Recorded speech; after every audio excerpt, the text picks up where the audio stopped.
Mpacho masama me de beda mo ne se. Yen kasa den. Mpacho masama me de beda mo ne se. Abrante bi no ye madamfo.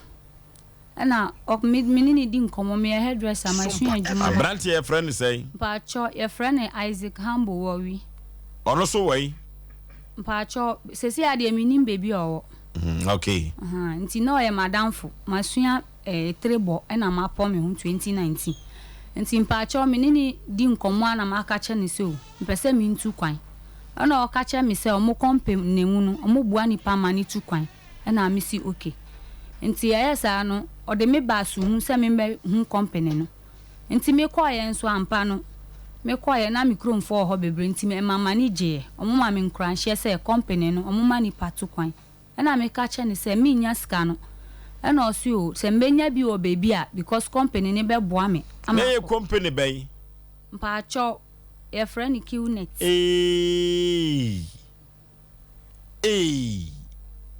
Obey. Your first company ni say Qnet. Yen to aso. Mpa cho nti ayesa no. Na ma ka che ne se me nye bi because me ni saska no bi na o say me pay 700 and which is 79 million bla. Na ma ka che ne se me nye bi.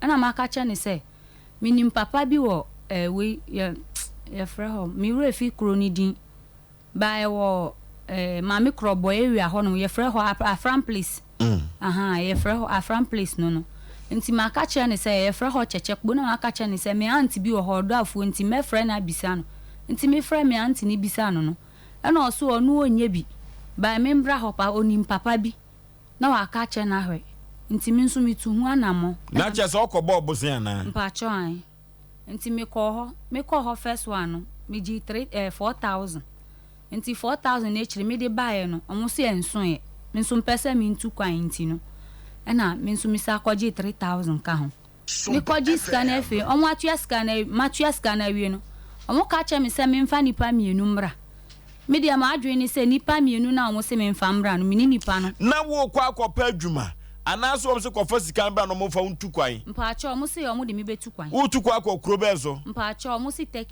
Turkey mpa cho an na 70 ehwan timi tu kwa akọ Turkey omo se company ni be support me ankasa me 900 na me de source na 7900 nti omo ka che me se omo ankasa be support me ama mako nti ayesa no me koji scan ne bae no boy no nso no ne papa na odi menim kwaji scan one ne kasai na o ka che ne say omboa minti no omo company no me tu kwan endu 2 months company ni betua scan amma me na me de aseni papa na me siyo enti esa afi de magi scan ewia na me de abra omo ayare nko na me yare ma yase me na moja tu mi cry osuhu ho eni afie wura ne yere na boa me anka by this time menti ase ada o scan ma mo no omo ya kasa na me scan ma omo no me si meje ma hu say omo daada me no omo gi scan no enti mani bre omo say meji misika omo say omo mfa mame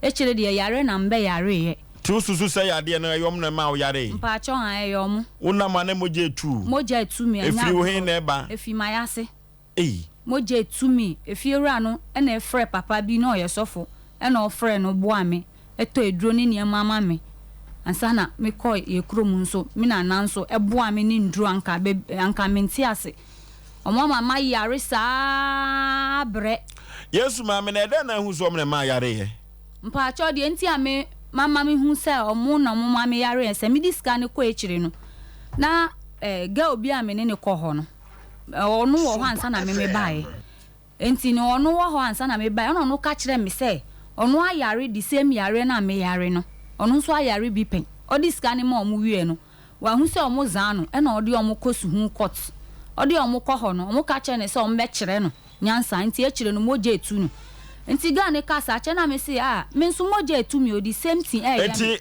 wo so ka hu a na nipa mienu na moje etu o mpa cho an ada se moji musika na ya na ekoda ne ntokwa ne atemdidi ana mpa cho da ne ntokwa pa wo omu trete wo nso omu be trete usese omu be ka che so omu be kire wo ne niema nti sa suban ni na omu wo omu jiska ni wi a no wada ni omu wo yi nti sa na ekoba woko na ebinum gusu ye adwuma no ana omuji scan no a obi anya adwuma no me gis omuji me de wie no ansa na omu de me kom omu adwuma ba bi omu ye adwuma no no nkrofo magu ho ebi mu mponya 16 years na omu gu ho na omu dada omu awofo egi sika ne niema ukoduru ho no ho abrabo te sen omu a okoto wo mu no omu guda nim no ehwo no asetena te sen mpacho enya kra ekom we omu ebi mu me se ho nye bete omu sa me de mentena ho me kwa na maba ba omu te ho ne de da enya easy no omu firi ho nko omu fie anantimi nko wontimi nko sa de no eye me say spirit bi na omu use on na omu de capture nkola no because obi wo ho be hu se osua when osua kra ondu 18 years na omu achi omu ato ho na omu de techniques mo omu se omu ngiska omu awofo nchen mo omu nti sa suban ni na omu wo mu na omu achi amu agi nkrofo mba na we menu mu nso no okomu we ba ku nti wa ko wi papa bi pe wo suhu ho na papa na shutu no wo suhu ho na papa na shutu no omu ashutu boy na wie no omu be dada ye say boy ne yare ye to ase ya shutu boy na wie pensuo bi gu minimum ate enti abrante no free suku kill network wo no ekom na ama na kosia ne kwansia wuo mba cho ekom na omu di tuo ne ball no asembe na mpanifo ka he omu di tuo ne ball ne no sa time no na me yare me defie nti omu be ka kire say yenkoye demonstration na mimi bisa say dey na esi ye because Thursday na mimi hu boy no nti ye den na boy ne yare ye na omu ka kire ye say o yare ye nti ni yem ba yekoye demonstration ni ba ye no ansana ye san ko police station back ansana ye te say ya chi papa bi nti okọ papa ni fi anajo 12 o'clock kwa wia pe na papa ni bo ni tuo nti ye hu ye ko ho nso ye ko hu kotokuo ne mpaboa wo papa ni pe adua so ansana mi gidi ye se ya mpa se wa ko wia pe eti ekoba sa no empanifo a eda kill network na no ti asem no mkan omo anka hwe aye no mpo omo antimi anko because boy no ofri ho hwe abusuafo no pe kiunet mpenifo na chi omu nti aye no omo antimi anko bi enti ni sister no na call sign wo police suhun police station na ogifunu ndi ko ni kurum eyasem papa enti sesie no usika no omu mpeso metua oka omu mpese omu betua sesie anso no sika no ne interest na abedoso ese omu chesi mi se omu beche mi sesie amadwane abehye madam fu bi nchen ewo kasoa papa na ogiska ne mame ose omu tata no nti onu so tata mi jimi hu bebi a enyeye mi frɛ boy no nso a se interest na kosi sei interest ni sika ni nyina no me sinsin bosumi we ni 28 any 15th metua enti me sinsin nyina no aka we 100 cedis na 200 million na metua me nso mi ni bi sika na akɔgye na fan place no sika na me kɔgye ye no nti ye tata me frɛ boy no nso a onfa enfie se ni Hambo Isaac Worry mpacho ye ono a enfie se ni meji first one no March mu 11th March na meji second one no April 2nd April na meji ye second one no Isaac dey Hambo Worry mpacho ni di no no wakɔbɔ na busuafo amane mpacho mi nim na busuani ne papa na ode ne ba ho nso no mi ni papa nkasa namba na ye odi no mpacho no ye madamfo wadamfo sesei oye my ex boyfriend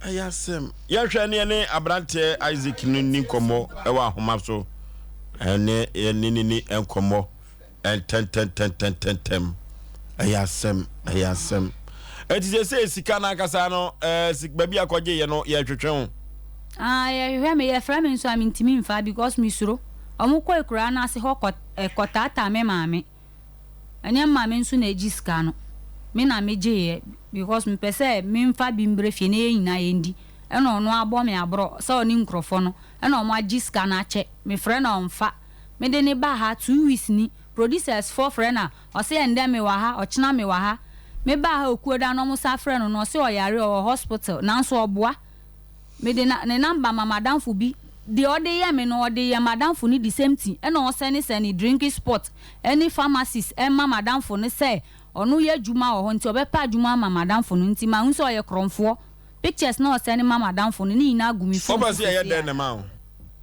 They say am pese mo nche ne mami because sika no. Okay. Hello, Isaac. Master, if you don't have anything to tell me, stop bothering me now. Hello, Isaac. I can hear you. How are you? As you can see, I'm fine. Do you know a lady called Mary? Never mind. I can hear the voice over there. So if you have something to tell me, just talk. I'm listening. According to the lady I'm talking with, that you've defrauded her by collecting her money to the key network people. And I want to verify from you whether it's true or not. That is not true. Are you sure? I'm not present. Then explain it to our audience so that we can hear your side of. Okay. The reason is she is my girlfriend. I hope you are getting it. I'm with you. And she used to be my girl. So I'm also called for the same work and I go there.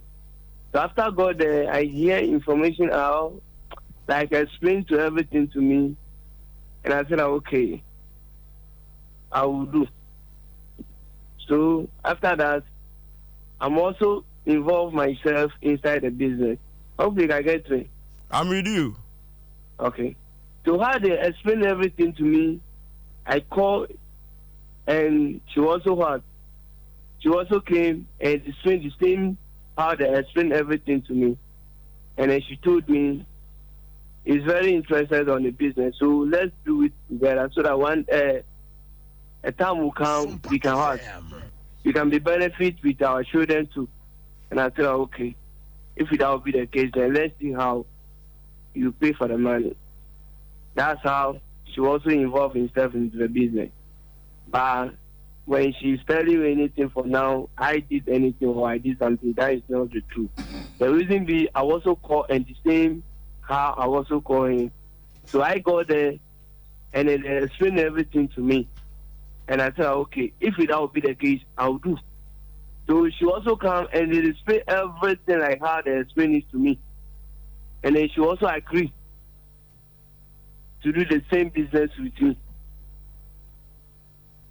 That's how this happened. Okay, Isaac, according to Mary, she said that you persuaded her by collecting the money to the QNet people.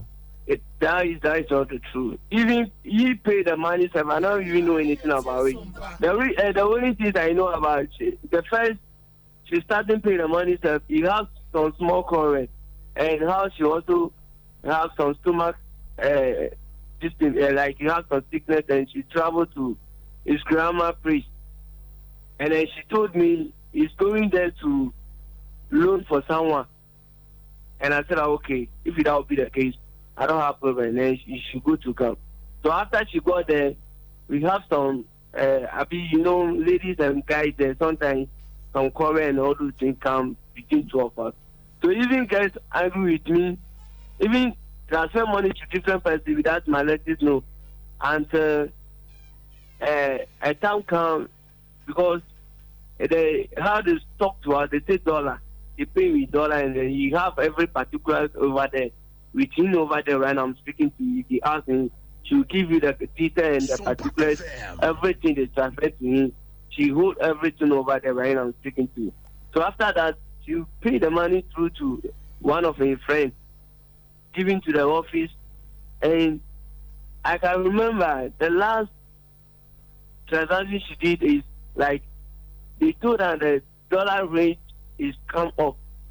So anybody who goes to finish his money, if the person never finished fast, they will increase the dollar again.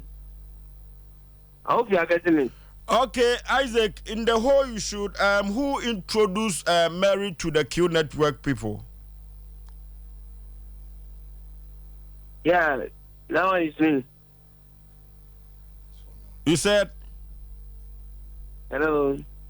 Who introduced Mary to that company, the Q Network people? I'm the one there before calling him to come and stay part of the So and for that matter, if the girl is after his money or her money, and then the people doesn't want to give the money back to the girl, you are the right person to pay the money to the to Mary. Please. I know you know Lord and you know everything about Lord. Please, you can get me right. When she came there, I'm the one sent money to him before she came, and she came. I told her and I asked how they explain everything to me. She agreed to do. He said yes. I'm not forcing you to do because this is how they explain it to me too. You see, I've asked you that who introduced Mary to the Q Network people. You've admitted that it's you. You understand? Yeah. Obviously, you know that those Q Network people, they are fraudsters. You know. I never know anything about. If I know, I'm also not to be over there. I hope you are getting it. And for that matter, what I'm after this tonight is, hello? If you don't pay the money to the girl, we are SOMPA people. We are going to advise ourselves. We have your picture. MC, I'm off on the picture and also. Oh, you have video with me. I don't have. MC, I'm off on the picture and also.